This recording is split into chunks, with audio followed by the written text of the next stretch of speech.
Hi everyone! Welcome back to the channel. Today, we're diving into an essential topic for all medical students: preoperative preparation for a gynecological patient undergoing major surgery. Whether you're on your OB/GYN rotation or just prepping for exams, this is a must-know. Let's break it down step by step. First things first, comprehensive history and physical examination. This is the foundation of pre-op preparation. You need to identify any comorbidities like diabetes, hypertension, or cardiac disease that could impact anesthesia or surgery. Don't forget the gynecologic-specific history.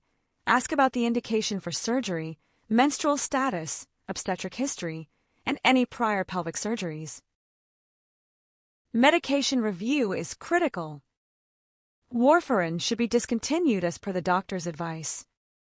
Stop NSAIDs and herbal supplements like ginkgo or garlic a week before to reduce bleeding risk. For diabetic patients, adjust insulin or oral hypoglycemics. Hold metformin on the day of surgery. During the physical exam, focus on cardiorespiratory fitness, abdominal and pelvic findings, and signs of infection. Also, be sure to inquire about the patient's exercise tolerance and evaluate it accordingly. Next up, investigations and imaging. Baseline tests are essential. CBC, electrolytes, renal and hepatic function, coagulation profile, and blood type with cross-match if significant blood loss is anticipated. Don't forget a urinalysis to rule out infection.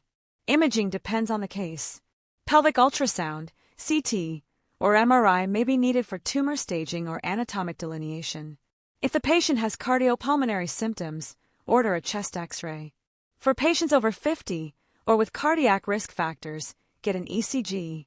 If you hear murmurs or suspect heart failure, an echocardiogram is key. Now, let's talk about informed consent. This is where you explain the procedure, whether it's a hysterectomy, oophorectomy, or something else. Discuss the risks like bleeding, infection, or organ injury, as well as the benefits and alternatives. Address reproductive implications if relevant, fertility preservation, ovarian failure risk, or early menopause. Always ensure the patient or their surrogate understands and signs the consent form. Use interpreters if needed. Pre-op optimization is crucial. For diabetics, aim for an HbA1c under 8% and adjust insulin to avoid hypoglycemia. Hypertensive patients should have a BP under 160/100 mmHg. Correct anemia if HB is below 8 g/dl. Transfuse if symptomatic. Lifestyle modifications matter too. Encourage smoking cessation at least 4 weeks before surgery to reduce pulmonary complications. And don't forget alcohol cessation to prevent withdrawal. On the day of surgery, fasting is key. Solids should be stopped 6 to 8 hours pre-op, but clear fluids are allowed up to 2 hours before anesthesia. Anesthesia assessment is next.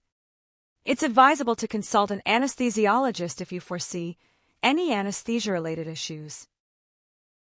Pre-op counseling is about more than just the surgery. Provide psychosocial support, address anxiety, body image concerns, or grief, especially in cancer patients or those facing fertility loss.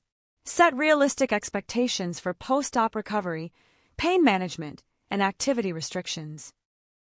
Finally, the day of surgery checklist. Review the World Health Organization preoperative safety checklist. And that's it. Preoperative preparation for a gynecological patient, broken down into key steps.